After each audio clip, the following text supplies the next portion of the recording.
Two humorous nurses would like to acknowledge the true custodians of the land in which we record our podcast, the Yorta Yorta people. We pay our respects to elders past and present and extend our respects to all Aboriginal and Torres Strait Islanders listening today. Always was, always will be Aboriginal land. Hey, are you a nurse? Do you like to express yourself in fun ways while at work? Then check out the high quality products for great prices at eNurse. From stylish scrubs to fun accessories, eNurse has you covered. Just head to enurse.com.au.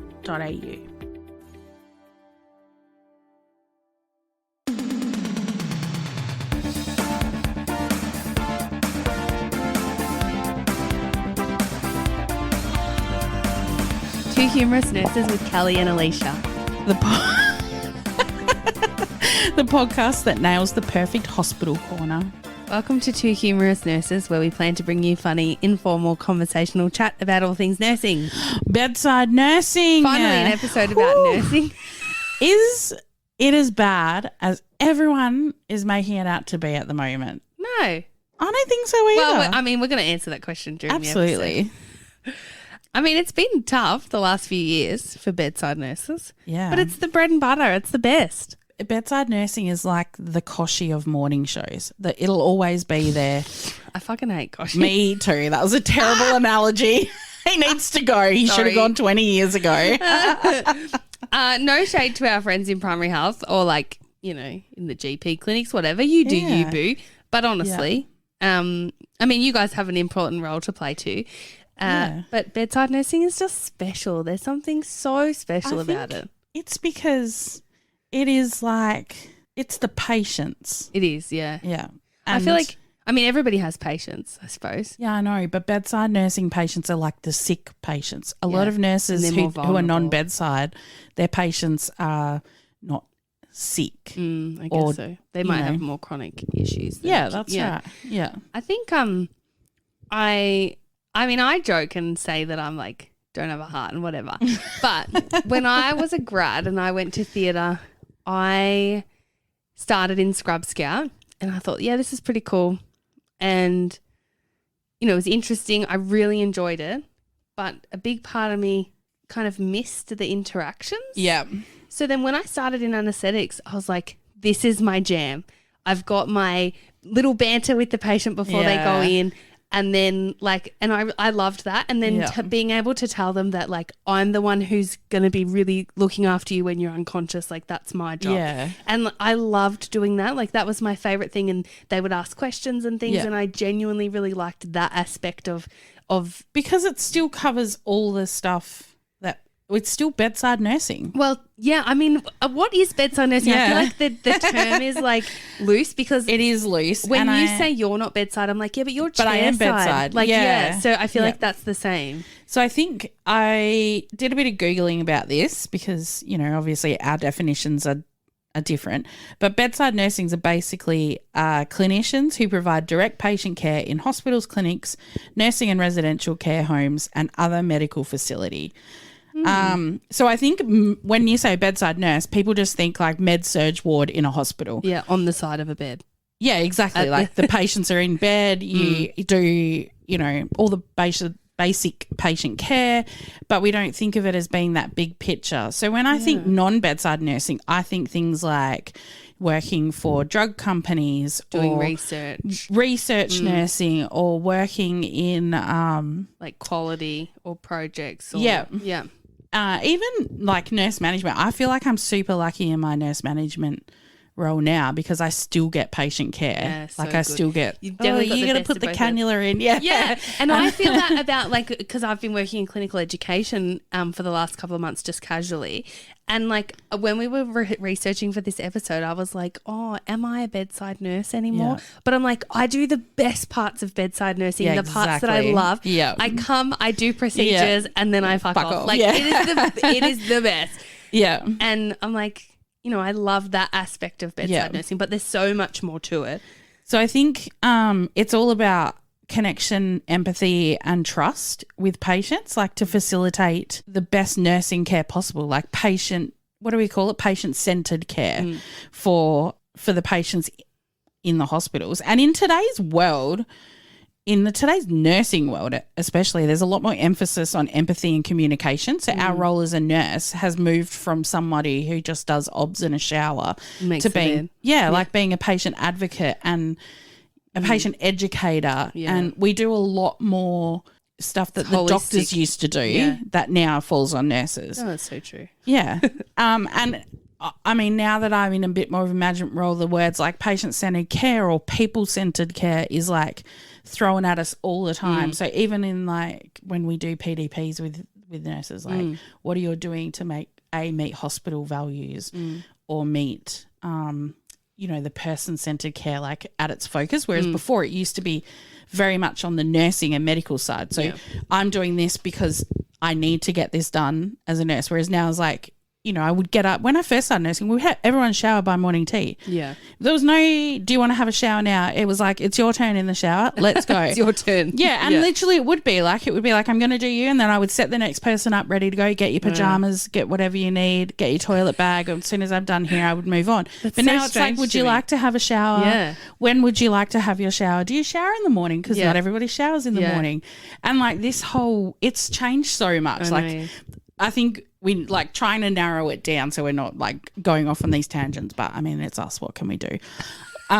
We have very low expectations. It's not just medical care, medication, obs and personal care, but there's so much technology involved in nursing now as well. Bedside nursing is very technological, not so much in our place because it's all paper-based, but, we're expected to use things and we're expected to do way more than we've ever done because technology and medical care has advanced so much. But basically it comes down to patient assessment. Everyone needs to know how to assess a patient because that's your first sign how to spot a deteriorating patient. But there's also lots of other things that you probably never would have done, like cardiac telemetry, IV cannulation and CVAD management. When I first started nursing, no one did that. Yeah. That was a doctor's role. And even in the hospital that I worked at before coming here, nurses didn't do cannulas. That was a doctor's job. Really? To do cannulas. Or you called the oncology nurses. I love that. Venipuncture, again, it was never a role of the nurses, but depending on where you work, taking your morning bloods might be your responsibility. Infection control issues, like especially in this world of the COVID pandemic, infection control has been at the forefront. I don't think any of us have ever thought more about bin when we take off our COVID infected PPE and put it in a bin. Like no one's thought about that. And we're like having people, like the educators, watching people don and doff PPE, making sure it's done correctly. Yeah. Like that's all part of bedside nursing.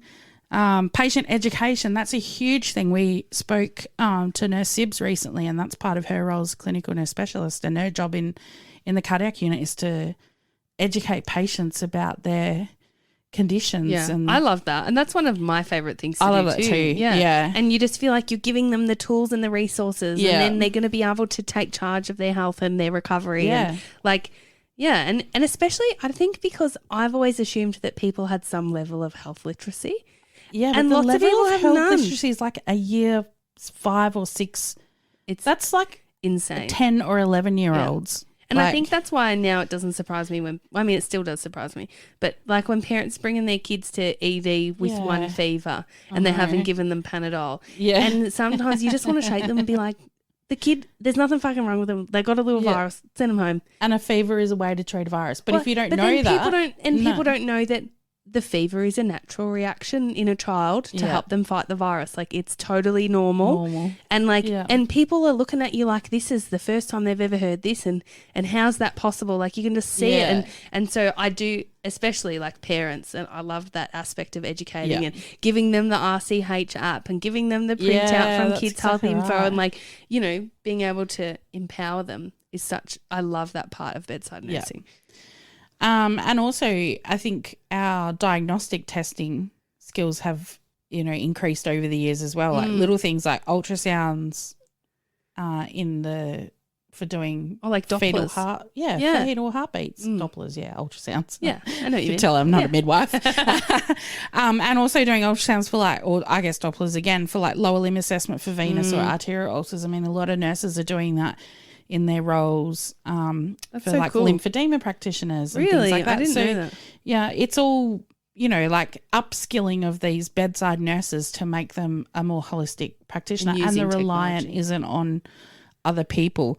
I mean, in some oncology units, the nurse practitioners are putting in the PICC lines. I love that. In the chair, in the 'cause department. essentially under it's a ultrasound. procedure. Like Exactly. Some of these, I used to watch the anaesthetists do that in theatre, and I think, why is the most highly paid person or the second most highly paid person in the hospital doing this? Like, I'm like, why is this? They literally put a nick in the skin and whip up a guide wire, and then up goes the catheter. Like, yeah.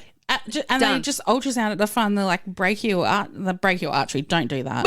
Brachial vein or basilic vein. Well, and then they just stick it in and up they go. I look feel at like it and it's one of those things. That. Well, it's one of those things that if you had the training and you were deemed capable, like, I don't see why, experienced clinicians couldn't learn, like nurses. Well, they can. Learn. Well, yeah, exactly. If you're a nurse practitioner. And obviously, I don't think you have to start your nursing career in bedside if that's not what you want to do, right? I don't think you have to. But there are some things that bedside will teach you that I just don't know if you can get anywhere else. And like I was going to start with something that's just you can get anywhere, but effective communication. And I don't just mean between like handover between you and another nurse, but I mean you and a patient and you and a patient's family and you and a senior doctor. Yeah, absolutely. There's something absolutely terrifying to even the most senior nurse to have to ring a consultant at 2 a.m. in the morning because you think there's something wrong with the patient and they answer the phone and they yell at you, why are you ringing me? And you're like, because the patient is hemorrhaging. And he's like, impossible. And you're like, no, I really don't think it is. Can you please look at the photo I sent you?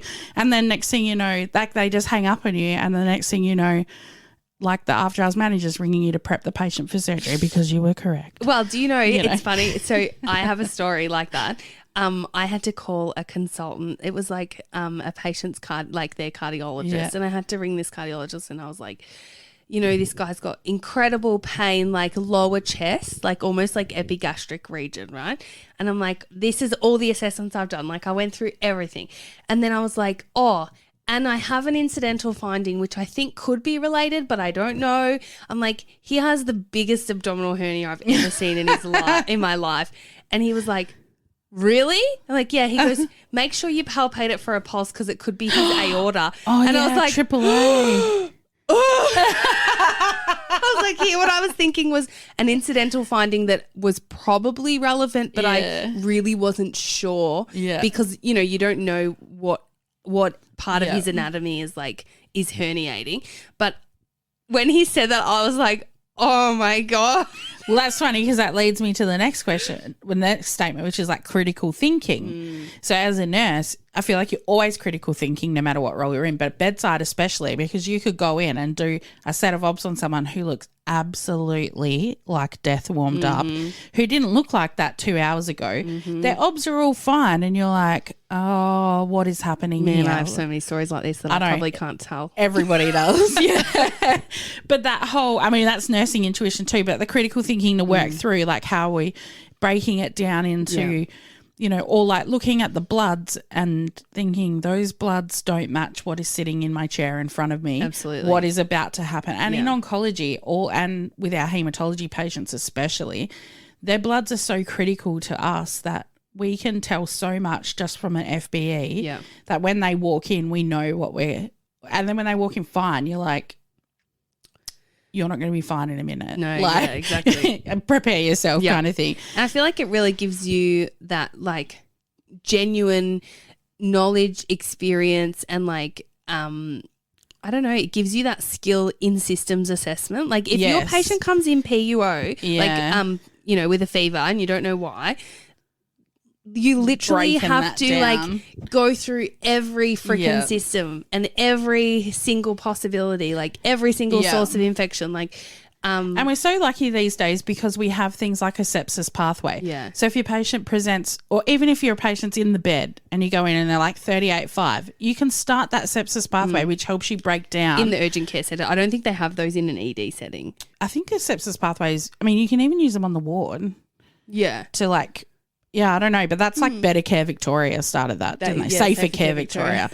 But I think like if you can critically think through the situations that you could be in, or even critically think about what could happen and how you would move forward, then that gives you, again, leading into the next one, ability to stay calm under pressure. Oh, yeah. Nurses are like, I always say I'm like a little duck and I'm just swimming across the top, but underneath my little legs are going fucking a million miles an hour and I'm thinking, what the fuck is about to go wrong? You know, like we can stay, if you can't stay calm under pressure, you need to find yourself somebody who can. We all know that nurse that's like, Cool, freaks out because they go to do the obs and the patient turns out they have SVT. And I'll give an example of this where a nurse come up to me with a ECG and he's like, my patient's in SVT. And I was like, And he's like, I'll grab the crash cart, you go down and look at them.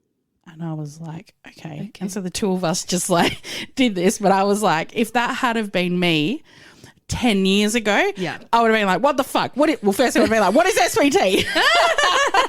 Why is this a problem? But I think like if you aren't that person who's like finds their patient like unconscious on the bed and isn't like your first instinct isn't to hit the bell and get some oxygen on while you wait to like do a set of obs or something, and your instinct is to like run out of the room and go, help, like find yourself someone who you can relate with. But also it's very hard if you work in somewhere like aged care where there aren't huge like super dramatic events in nursing. Like you don't know what you're going to be like under pressure until you're under pressure. But nurses are pretty good at doing that. Also because what we see, and I suppose my poor husband cops this a lot, I'm like, okay, hay fever is severe, but did you die? No.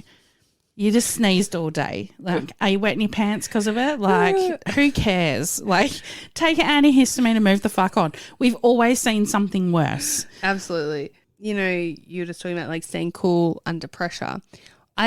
We like had a resus recently and I left that and I was like, oh, okay, I've officially hit the point where I'm dead inside because I feel nothing. I literally walked away from that.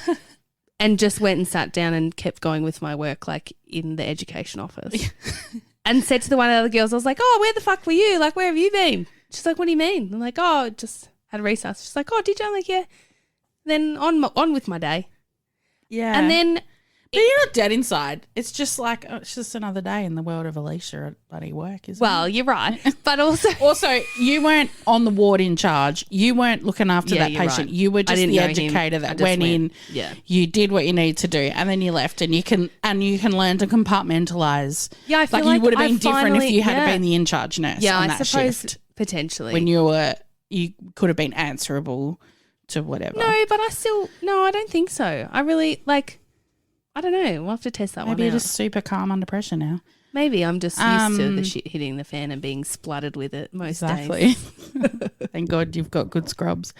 Yeah. Thanks, eNurse.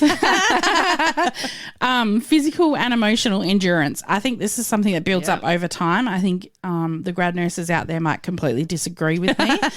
But I think your ability to become physically able to hold your bladder for an entire shift, which is not great. Please go to the toilet. It takes 30 seconds.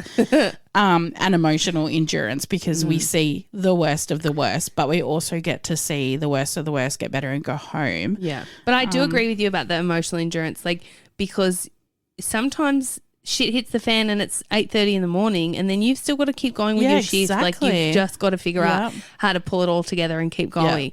And it does make you tough. Nurses are fucking tough. I know. We are tough. And leadership and mentorship. So bedside nursing you have an amazing ability to climb the ladder in a leadership role. You don't have to.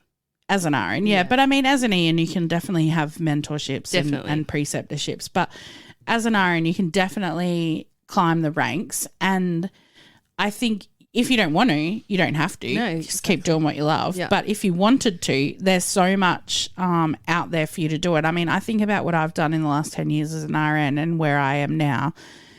And it blows my mind. And your progression from RN to after hours manager was quite a quick one. Once you got to where we work, I feel like people recognize the ability that good leaders have. So I might not necessarily think of myself as a natural born leader, but I think that I like to have control over situations, so that naturally makes me a leader. Yeah.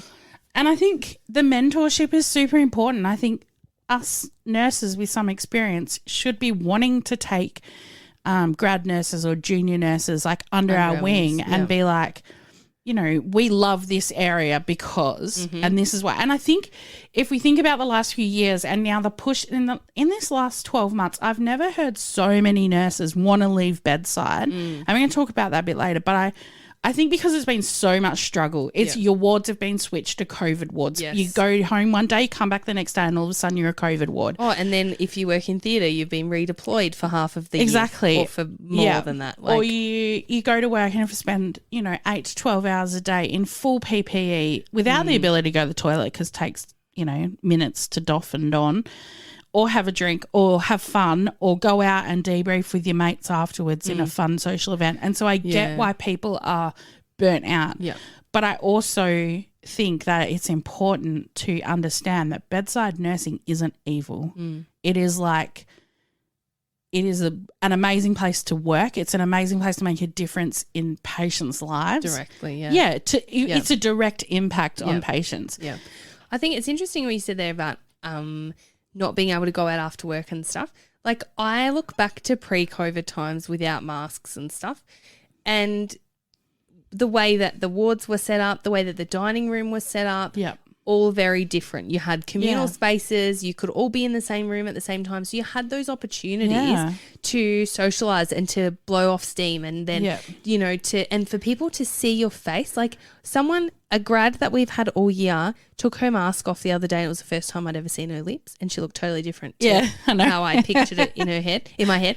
And I'm like, the tea room, our tea room at the moment is still like single table, one person per table. And before COVID, when I used to do the weekends, I used to do one weekend a fortnight, late shifts, and I would bring in afternoon tea for everyone. I'd bring in platters or like something that I made, and we would all sit around the table for afternoon tea as a team and all eat like together. From the platter, from a shared platter. Ooh, our food touched. And then, we had conversations, and you had the ability to say, like, I had such a shitty shift, or I've had such a bad week, or, or you just all were like, and I always say, we're going to have a great shift today. Let's fuck the morning shift off, and we're going to have a great shift. and it would just be a way to bring everyone together in a fun way. Yeah. And now you can't do that anymore. And it's like, I'm still totally over the masks. Oh, yeah, but we're going to be in them for ages. I'm not happy about it. Bedside nursing is obviously just your medical, surgical. Nah, it's not. There's like critical care, cardiac, midwifery. I think we figured out the poor old midwives. Soz. Oncology, hematology wards and day units.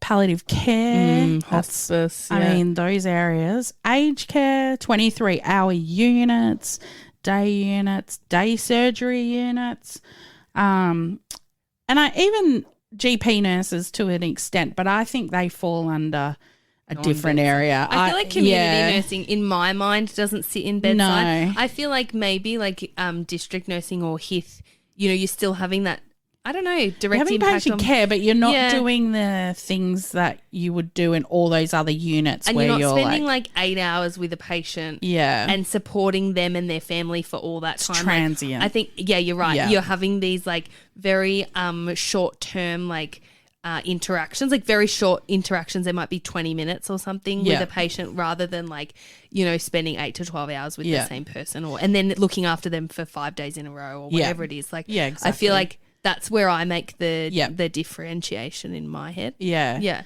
And I think with bedside nursing, you have such an opportunity to like go anywhere. Yes. Like, just because you don't like a medical ward doesn't mean you have to stay on a medical ward forever. Exactly. But you don't have to leave bedside nursing. You could just go to a surgical ward. Exactly. Or you could go to a medical ward that is like oncology based or respiratory based or something other than what you're in. If you don't like it, move on. It doesn't mean you need to leave nursing just because you don't like one area. Patient assessment's a very important part of bedside nursing. To help you do that, you need to head to eNurse and check out their amazing range of assessment tools and accessories. Because stethoscopes aren't just for doctors. You hear that?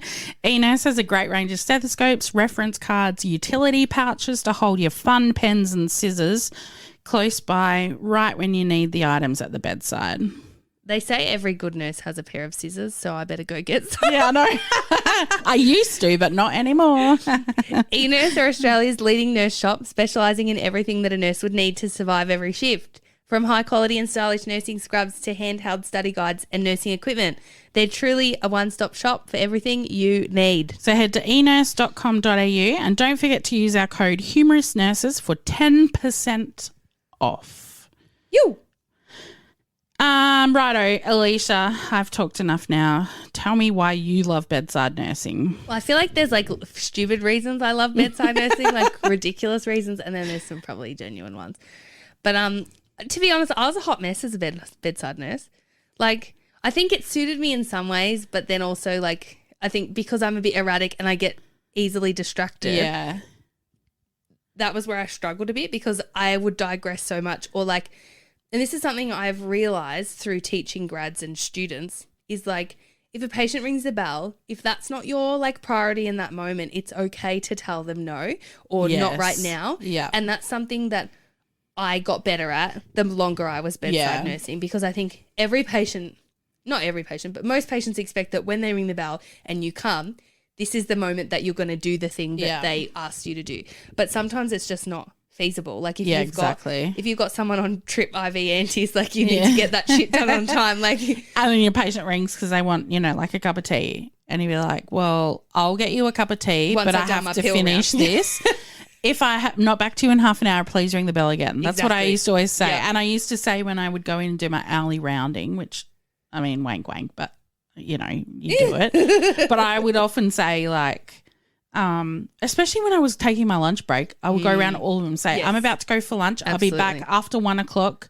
If you ring your bell, me mate will come and grab it for you. But yeah, they never would. But like, if you let them know what you're doing, they don't expect you, and they'll be like, I'll be back to check when I'm back. Yeah, well, I always used to say like 1 or 1:30, I'll be back to check on you because nothing is going to happen in that hour. Yeah.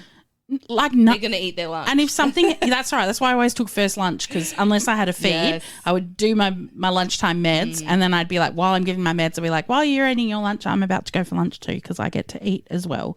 I did really love bedside nursing though, even though I found it like, I don't know, it made my brain feel a little bit messy in a weird way. Yeah, because I feel like you can have a plan, but it never goes to plan. No, never goes to plan. And so I think the first half of my shift used to always go really well and then kind of when the wheels started falling off, it was harder for me to tie it all together. But that was because like the majority of my bedside nursing experience has been in our current workplace, which we have ratios of 1 to 6 in the morning, 1 to 7 in the afternoon, which can be a fucking shit show. Yeah. But it's just the way that it is because of what level of facility we are.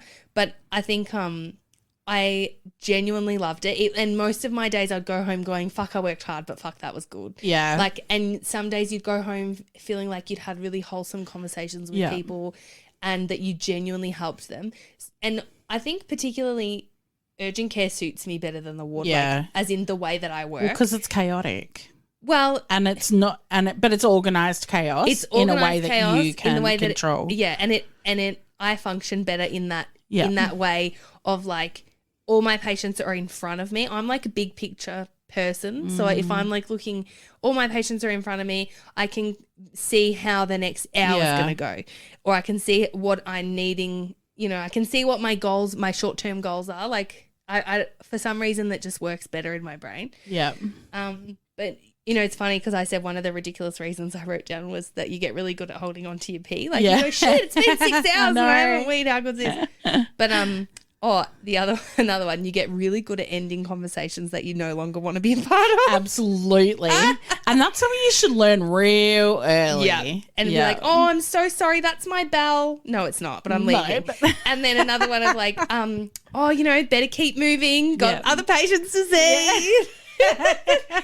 Oh, is it that time already? Oh, sorry, next door. I'm due next door. I told them I'd be back there at 1 o'clock. Yeah. They've got antibiotics. Yeah. Oh, got to keep moving. You get lots of steps in. That's very true. Yeah, you know, Who needs 10,000 steps a day when you work on a medical ward? do you know, I feel like sometimes I'd go home not even doing 10,000. I don't know how. But yeah. But no, you get lots of steps in generally. And I feel like it's nice to be active at work because then you don't feel like you need to go and be active when you get home. Yeah, definitely. Although I've noticed now since I've been working in the office more that my ankles have started swelling like an old woman. I need to get some the Dawn Fraser circulation booster going like under the desk. When I was on annual leave, my ANUM who was covering me, she sent me a message and said, do you mind if I upgrade your office? Because my office is a box, right? No windows, nothing. No windows, and I had the tiniest little desk and I was like, yeah, whatever. I don't care. Upgrade it. Yeah, so she know what she got me? A stand-up desk. Fuck yeah. Like a sit stand. One. Yes. Oh and like. Well, actually, all of ours in education are like that. Well, I'm not a big one to stand for long, but I'll tell you what, sometimes by the afternoon I'm like my bum and my ankles and my knees need to, and it's good actually because my desk previously was so low that my chair had to be low for my legs to fit under it. So and I sat in a really awkward, I would sit in a really awkward way and it would drive me insane and I would get up and walk around. I think I would go down and annoy them too much. And they didn't get their job done. And so they were like, we need to work out a way to stop her coming out of the office so often. So this desk is great. I can adjust the height to affect me and it's good. It's a good angle for when I have meetings on Zoom to be able to, you know, it's important things. I wrote, you get to be a hero, lol. Hero. Well, in the pandemic, we got to be heroes, didn't we? And now everyone's just angry at us again because we take too long. And we have to isolate people who come to the hospital with COVID. Evil nurses. Do people even have COVID anymore? Why aren't your visiting hours better? Why is the cafe closed at 2:00? Why do I need to put a mask on? These masks are so tight. How do you wear them all day? I'm not wearing that. You know, I'm not letting you shove that up my nose. Fuck me. But it is a heroic job. I love that we're like saying how great is bedside nursing and we've just sat here whinging about people. No, though, I will say, when you say you get to be a hero, I mean, not really, but I will say that one day I was in town and I think my grandma introduced me to these old people and they were like, oh, we've heard about you. And I was like, oh, what do you mean? And they're like, you're Alisha that works at the hospital. Yeah. And I'm like, what do you mean? Oh, we know about you. We know that if we have to go to the hospital that we'd be happy if you were there. Oh, that's And I'm like, how good is that? Like old people tell their friends how good I am. Thank God. Could you imagine? Cute. I know. That was like one of my favorite moments. Of like, oh my gosh, I really helped somebody who went home and told their friends, like, this nurse Alisha was so good to me, rah, rah, rah. Like, that was a really nice ego-boosting moment for me. I wrote shift work. Sometimes shift work can be a shit show, and other times you look at your bank account and you go, it was worth it. So before I became full-time in oncology, I had been bedside nursing with shift work for 20 solid years. Outrageous. I loved shift work. Pre-children, single Kelly, loved shift work, right? Same. I would smash out Thursday to Sunday night shift. I would be drunk the rest of the week. When I lived in Broome, I made so much fucking money that it was unbelievable because I was an EN then too. Yeah. But I loved shift work and I made the switch into oncology full time at the start of COVID in 2020. And to go Monday to Thursday, 7:30 till 4, made my work-life balance like incredible. Yeah. But I didn't step away from bedside nursing because I hated it or because I hated shift work. No. I stepped away because the opportunity came up in oncology. Yeah. And I have I had a daughter who did dance and I had a husband who worked for himself, so often wasn't available. And I do feel like sometimes when you've done shift work I've done shift work now for 10 years and after having Ollie, I'm like, oh, it's not worth it to me. Like we've got a successful business and, I'm doing okay at work, just working. I think I'm I say I'm 0.4, but I've pretty much worked 0.6 or 0.7 for the last 4 months. But, part-time suits me beautifully. Yeah. But I found that I was struggling more like with too many fingers in too many pies. And like I feel now that working non-shift work, like working in clinical education and clinical support has been so, so good for my like work-life balance and to be able to get Ollie into daycare the same day every week and not dicking that around, because then it was working out that some days she'd go on a Monday and then she wouldn't go again until the following like week after Friday. Yeah. So then it's been nearly 2 weeks that she's been to daycare and things like that. You think, well, shift work was amazing for me for 10 years and now I'm at the point where I am enjoying not doing it.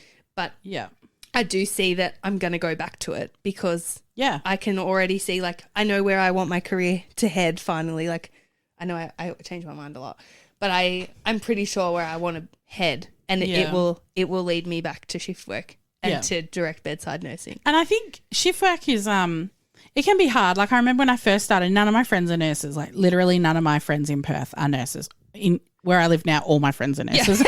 So we can't see each other because we're all in shift work. Yeah. But when I was in Perth, I would say to my friends, just keep inviting me. Yeah. I might not be able to come to like 80%, but just keep inviting me. Give me 6 weeks notice. Yeah, exactly. Yeah.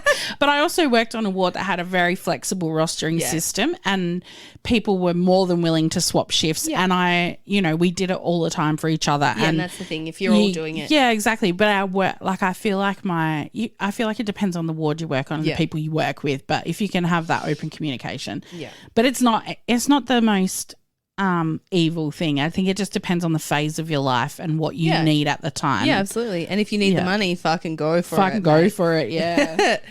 Night shift on a Saturday night. Ching, ching, ching, ching, ching. Yeah. Right, my next ridiculous reason is that sometimes you feel like a detective. Fuck yeah, that's the best thing, isn't it? I love it too. We had a patient the other day who just could not answer my questions and he went around and around in circles and I came out and I was like, someone else go in there and give it a go because I'm not getting anything. And it was like, yeah, you feel sometimes you've got to dig to the depths of their soul to find out what is going on and then like what is wrong with you? What is wrong with you? That's one of my favourite things. Yeah, that's why you love urgent care. Yeah, I think so. I really love, and this is something actually, I think I finally figured it out. I love puzzles. Like all of my games on my phone are like word puzzles. I do not love puzzles. Or like, so I love puzzles and I love like problem solving. So I feel like maybe that's why urgent care works really well for my brain because I feel like I can solve little puzzles all day. Yep. And I love that feeling of being a detective, especially when you get a moment and you're like, okay, I'm going to sit down and I'm going to figure these medications out because like some people will come with an entire tub and they have no idea. They're like, just whatever's in the box. Sometimes I take that brown one. I don't take the fluid tablet on Mondays because I go to church and I don't like to wee all the way through church. And I'm like, fuck me. You sit there and they've got no idea and so you've got to work it all out. And I do actually like that. Yeah, I like filling out the medication management plan and having it like perfectly completed. Yeah. Well, that's another thing I love about nursing is the paperwork. Do you? You like paperwork? I love paperwork. I kind of like it too. When I like it's done to be properly.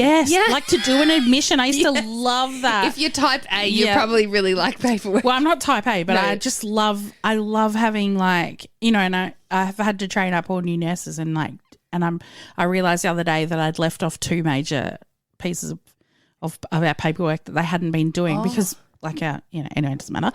And so I was like, oh my God, you guys need to do this. Like it's important. Like important bureaucracy. I love that. I love the paperwork. I mean, there's so much paperwork, and in our hospital it's literal paper. Yeah. It's not online. But in oncology we use a online medical like an online system because we are with another hospital. Yes. And so it has all the nursing obs on there and all the all our medication chart and everything on there. And so I love I thought you were going to go off. I was yawning. So I love filling that out and getting it like everything ticked off. Anyway, what are like the real reasons you love it? The real not the reasons. silly reasons. Right. Well, the silly reasons are done. The real reasons, I would say, because I love procedures. Fuck yeah. Procedures are the best part. Yes. If we couldn't do procedures as nurses, I would have quit a long time ago. What's your favourite procedure? Oh, you like suturing? I like to put in catheters in a weird way. Me too. Because it's, again, you want to be the winner. You want to be the one that gets it in the hole. Yeah, I want to get the winky hole. I have my little secrets and I never fail. And I know that I have really fucking good sterile techniques. Same. And I'd rather do it because I feel like I can do it better than everybody else. Oh my God, same. That's because we trained in theatre. Yeah. Yeah. That's literally. I love a good pick dressing. No, you can have all I of like to those. do it quick and fast and neat as a pin. And you're way quicker than I am. When I do them, I normally have 10 people in the room that's never seen one before. And like, so then I'm a little bit intimidated. So I double question everything. And because it would have been 5 months before I'd done another one. Yeah. Like, to me, I feel like I'm always having to relearn that skill. Yeah. So it's not like my favorite skill. But I do like to suture, but I don't do it as much anymore. Yeah. And I love cannulas. I love putting a cannula in. I'd prefer to cannulate if I don't have to take blood. But most of the time when you put them in, you have to take blood. I can make a mess sometimes. Oh, well, our cannulas are better than yours, and they don't let any blood out. Lucky. But yeah, I think I like dressings and stuff. Like, I like really good complex dressings. I love a good vac dressing. Yeah. What else? I don't know. Oh, in a weird way, I reckon I've said this before, but I really like stomas.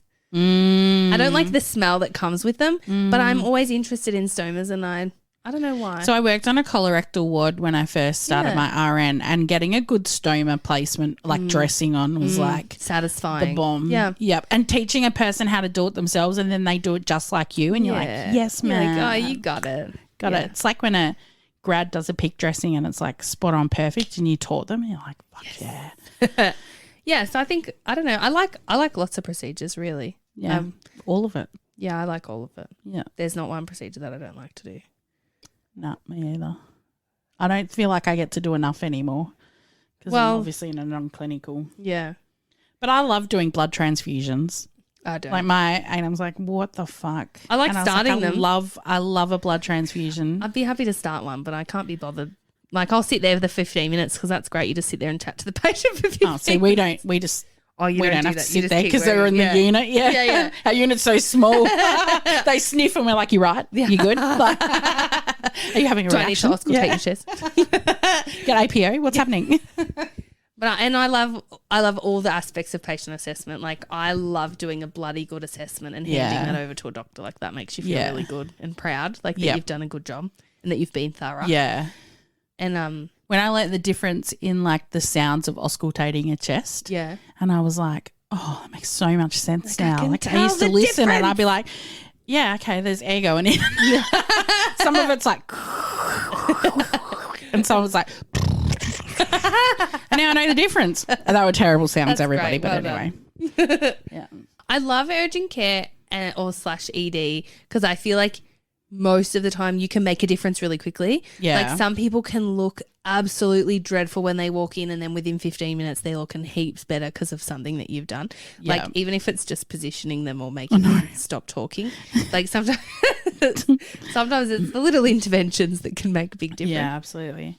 There's nothing more satisfying either than getting your patient out of bed, getting them in the shower, putting them in clean pajamas, doing their hair and having their bed made while they sit in the chair next to it. Mm-hmm. That is like the ultimate turnaround of a patient.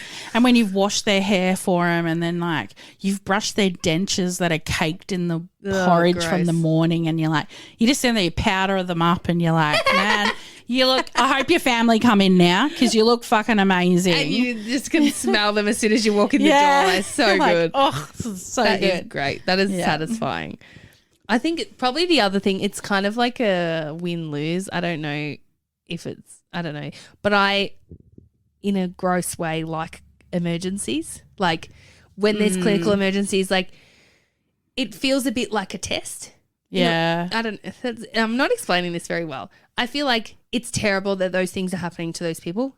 I mean, there's not a great deal we can do about some of them. Like, sometimes they just happen and they're out of our control and we don't really have control over the result either. Yeah. But I feel like the things that you learn from those experiences and the way that you conduct yourself, you learn about how it's affecting you, you learn about how you react in those situations. You can then reflect on the situation and go, should we have IO'd them instead of wasting time trying to cannulate? Like, I think those are things that you learn things in those situations that you really can't learn anywhere else. Yeah. And even you can do 10 simulations and it will not be the same. That's exactly right. I feel like in a gross, like conflicting way, maybe I'll say I really value those experiences. Yeah, because they're learning them. experiences. Yeah.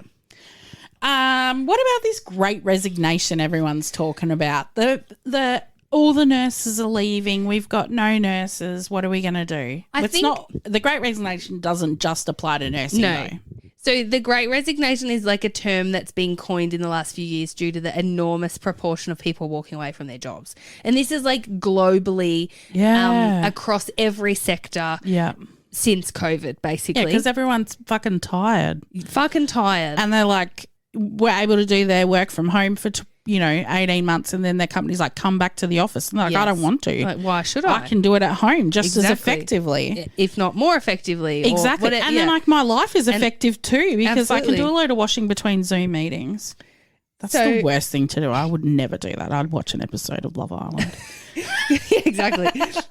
ComSec's chief equities economist, Craig James. We love Craig. Tells us that 664,300 Aussies were either in the process of changing their jobs or looking for a new position in May of 2022. That's a lot. That's more than the amount of nurses there are in Australia. Yeah.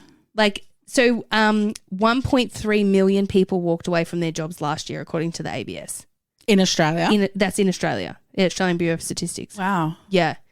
So some of them totally resigned, but some of them changed jobs. The pandemic caused people to reassess how they want to live, work and play effectively. So seeing across the globe that people are assessing what work they want to do and how they want to do it. For sure. I think it's true across nursing. Like, I was trying to find something specifically about nurses because I think based on the trends that we've seen over the last few years, just when it comes to the grads, right? So obviously we know that it all came out during the pandemic. Hey, if you're about to finish your nursing, we'll rush you through your registration so that you can get employed quicker. Yeah. Right? So that happens. So there's all these people that are nearly registered that are like their registrations get rushed through and they get jobs really quickly. Yeah. And then they can start in the industry straight away. There was like, if you don't want a grad year, you don't have to take one. We'll just give you a job. Yeah. So then there's all these newly registered nurses coming out, working, not applying for grad years or whatever. Then you've got these. Then this is all purely my opinion. From what I've seen and what I've heard and what I've read. But basically then you've got all these nurses who are like towards the end of their career going, I don't want to be doing this for the last few years of my life, like donning and doffing and dealing with all this bullshit. And nursing is an aging population. Absolutely. So the majority of nurses were aged 45 or over. And you could see the concern from people that we were working with about, well, they already had health problems and they were concerned about COVID before the vaccine was available. And then so it was like, well, I'm going to retire or I'm going to take all of my long service or whatever it is, or I'm going to go and work in a non-clinical role. Yeah. I'm going to go and become a school wellbeing officer, whatever it was. So then all of that was happening. Then the vaccine became available and then a lot of those nurses and then a lot of the ones that were like, fuck, I'm so overdoing this shit. I'm going to go and work in a vaccine clinic and work 7 till 4:30 or whatever it is, 7 till 3:30 or 8 till 4:30 and go and work in a vaccine clinic and just literally give jabs all day. Great. So then there's those people and some of those people are still working in those roles for like Medicare or whoever they work for now or still the hospitals, but they've set up, semi-permanent clinics, vaccination clinics. So I think you're seeing all of these like experienced nurses leaving to go and do non-clinical jobs because for various reasons. Well, it's funny because I was talking to one of my really old nursing friends, not old as in age, just I lived for a long time. Well, I started working on the ward in 2000 and she was a couple of years ahead of me. Right. And obviously she had, gone up through the ranks and she'd become a clinical nurse, which is like an ANUM over here, in charge of the ward, in charge of, lots of things. And during the pandemic, she quit. She quit her clinical nurse role and went back to doing bedside nursing on a casual basis because she was like, my lifestyle and my children and they're in WA, so not even that affected by the pandemic Yeah. like we were here with lockdowns and whatever. But she was like, I can't do this anymore. There was no flexibility in her role. There was no flexibility with rostering because of the way that it worked. And she messaged the other day about, I just asked her about bedside nursing, and she's like, it is so nice to be back making a difference in patients' lives. Yeah. That's all I really wanted to be as a nurse, and now that's what I'm doing. And like, she's been a nurse for like over probably 25 years. Yeah. She's younger than me. Yeah. She's got teenage kids. You know, she's like, my work-life balance is important now. Yeah. And I think that's what we need to think about. And it doesn't mean necessarily you need to leave. Some people will return to bedside, but not in those management roles. Yeah. They literally just want to go back to making a difference and back to basic general nursing. I think something else we've seen too is like this big push to push people into jobs to fill all these roles and to then fill these new hospitals that are being built and to staff these extra COVID wards and whatever it is. And then then they're not recruiting into those areas like theatre, like the ones that were redeployed during all that time. So they're not recruiting into those areas, not investing training and education into those areas. And then you've got like I look at the amount of grads that we had waiting for our positions last year compared to this year we had 2. Last year there was like 1,000. Yeah. So when you look at that difference, that tells me that there's more positions than nurses at the moment. Yeah. But the trends that I see for the future is that that's going to change because people are going to return to bedside because it is at the core of why a lot of people get into nursing. Absolutely. And because the COVID jobs aren't going to be there anymore. So, and then the complications from COVID aren't going to be there anymore. Yeah. Maybe this is my prediction. Yeah. If I had a crystal ball, I feel like we're not going to be doing the whole PPE thing. Like the COVID patients aren't going to be as prevalent on the wards. Yeah. Things will slowly eventually return back to how they were pre-COVID. Yeah. And I think then we will end up with 1,000 grads for every grad nurse position because, you know, because they all get free training for the next few years. That is exactly it. Because in Victoria, the nursing is going to be free. So, but I don't understand. That's a whole different story. It is a whole different story. We won't even go there. But I do think that basically at the crux of it, bedside nursing is amazing. Shift work can be great if the shift, you know, and if it's not what you want, you go do something else. Yeah. But you don't have to leave bedside, and you don't feel like if you want to be a bedside nurse, all these people telling you that to leave bedside nursing to gain better work-life balance. That you don't need to do that. No. You need to start taking your annual leave. You need to you need to actively prevent burnout. Yeah, set your in boundaries. ways, and that doesn't mean quitting your job. It means working on you. And actually, I went to the hospital ran a EAP session for managers the other day. Really? And it was so good. Like she did a burnout quiz with us and basically said, you know, you need to actively prevent burnout. And in this day and age, you need to know what burnout is so you can actively help your staff members to prevent burnout. And even if that means you let them leave half an hour early on one of their days, or you encourage them to take their breaks. Like I'm always saying to my girls, who's going to lunch? Who's doing this? Are we going to lunch together today? Do we have a pay? And it's easy because I'm in a small unit. Yeah. But take your breaks. Yeah. Go for the pee. Take your annual leave. Book some annual leave in. She says now that she's had annual leave and has some booked in the future. But yeah, we're allowed to love it. Like we can love bedside nursing. Exactly. Yeah. I think the great thing about nursing is that you can know what you want. You don't have to know what you want. You can work where you love. Yeah. You can work somewhere that gives you a little bit of what you love. And I was saying this to a student recently about that, you know, diabetes educators might work in diabetes clinics because they just froth diabetes. Doesn't mean you have to. No, thank God, because I hate it. Exactly, someone has to. And I'm like, and I love working where we work because I get such a broad, a broad scope of every kind of patient that there could possibly be will come to our hospital. Absolutely. And I love that. And, you know, you could work every day in a job that you in an area that you absolutely love. Absolutely. In bedside nursing. Yep. And if you decide you don't love it anymore, you'll go and find something else. That's exactly right. I did not hate the job that I was working. I just love oncology. Exactly. And I didn't hate doing direct bedside or working in urgent care or being an ANUM, which I still am, but I am working more in education. But doing that suits my life better. Yeah. And I still get to do all of the things that I really fucking love. It's so good. Anyway, this has made me miss Bedside, but I'm not coming back. I made a joke about you coming back, actually. I'm like, hey, Kelly's contract finishes next, like, June or July. She can be back on the ward. Yeah. I mean, if I had to, I would, but I don't want to. Money. You probably make good money now anyway. No, I mean, I don't make The shift work money was better. The shift work after hours manager money, way better. Way better. We support all nurses, bedside or otherwise, and we'd love to hear your funny bedside nursing stories that will make others love it again too. Burnout is real. Take your meal breaks, annual leave, look after yourself, and make sure you use your EAP if you need to. Definitely use your EAP. I've used it. Me I used it too. when I was pregnant because Yeah. I was scared of having a girl, and look what happened. Oh, God. Make sure you follow us on Instagram at Two Humorous Nurses Podcast or send us an email to hello@twohumorousnurses.com. That's humorous like a bone. HUMERUS. Bye.